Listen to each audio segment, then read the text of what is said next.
Hello friends, मैं सत्यम Saket music net mentors की ओर से आप सभी का हार्दिक स्वागत करता हूं। आज कलाकार प्रकरण से इतर हम लोग बात करने वाले हैं संगीत की, कि आखिर संगीत है क्या। आपके दिमाग में ये प्रश्न आता होगा कि संगीत है क्या, इसकी परिभाषा क्या होती है। तो चलिए देखते हैं संगीत है क्या। गीतम वाद्यम च नृत्यम त्रयम संगीत मुच्यते। त्रयम संगीत मुच्यते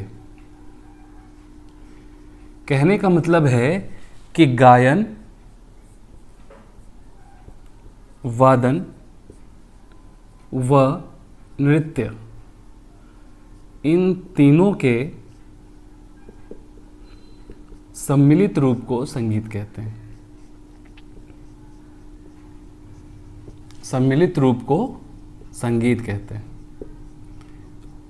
संगीत कहते हैं मतलब अगर बात संगीत की हो रही है तो इसमें तीन चीजों का होना अनिवार्य है। पहला गायन, दूसरा वादन और तीसरा नृत्य। मतलब इन तीनों फैक्टर्स में से कोई भी एक अगर अवेलेबल नहीं है तो वैसे स्थिति में संगीत परिपूर्ण नहीं माना जाएगा, है ना। मतलब संगीत को अपने आप में पूरा होने के लिए इन तीनों घटकों का होना आवश्यक है ना। अब देखिए, इन तीनों में से जो गायन होता है उसको सर्वश्रेष्ठ माना जाता है। ठीक है, वैसे तो तीनों का होना बहुत ज़रूरी है, लेकिन जो गायन है ना वो सर्वश्रेष्ठ है।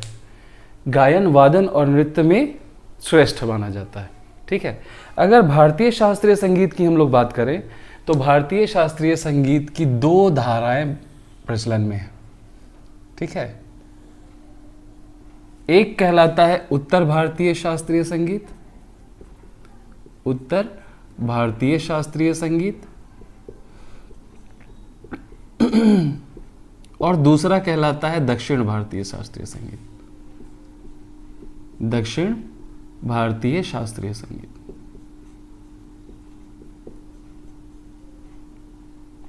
शास्त्रीय संगीत। अब जो उत्तर भारतीय शास्त्रीय संगीत है इसको एक और नाम से हिंदुस्तानी संगीत पद्धति के नाम से भी जानते हैं। हिंदुस्तानी संगीत पद्धति के नाम से भी हम सभी लोग जानते हैं। और दक्षिण भारतीय शास्त्रीय संगीत को कर्नाटक संगीत पद्धति के नाम से, कर्नाटक संगीत पद्धति।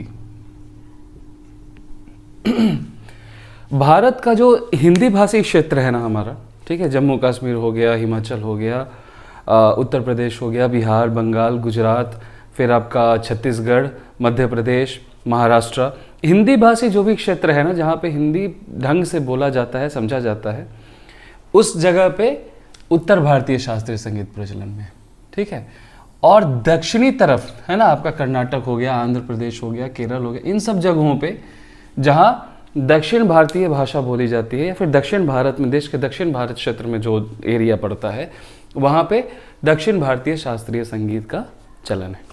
ठीक है, अब उत्तर भारतीय जो शास्त्रीय संगीत है इसके अंतर्गत भातखंडे स्वरलिपि पद्धति का प्रयोग होता है। इसके अंतर्गत स्वरों को दर्शाने के लिए भातखंडे स्वरलिपि पद्धति का प्रयोग करते हैं, स्वरलिपि पद्धति का प्रयोग करते हैं। और वहीं दक्षिण भारतीय जो संगीत है वहाँ पर पलुस्कर स्वरलिपि पद्धति का प्रयोग होता है। पलुस्कर स्वरलिपि पद्धति का प्रयोग होता है। तो आज की क्लास में हम लोग बस यहीं तक रुकेंगे। आज की क्लास में हमने बस इतना जाना कि संगीत क्या है। ठीक है, तो संगीत क्या है भाई? गायन, वादन च नृत्यम, गीतम वाद्यम च नृत्यम त्रयम संगीत मुच्यते। मतलब गायन, वादन और नृत्य, इन तीनों के सम्मिलित रूप को हम क्या कहते हैं? संगीत कहते हैं। तीनों घटकों का होना अनिवार्य है। एक भी घटक अगर नीचे हो गया, यानी एक भी घटक अगर माइनस कर देंगे तो संगीत को अपने आप में हम परिपूर्ण नहीं पाएंगे। ठीक है, अब गायन, वादन और नृत्य, इनमें जो गायन है वो सर्वश्रेष्ठ है, यानी वादन और नृत्यों से ऊंचा है। ठीक है, इसका पोजीशन इन तीनों में ऊंचा है ना।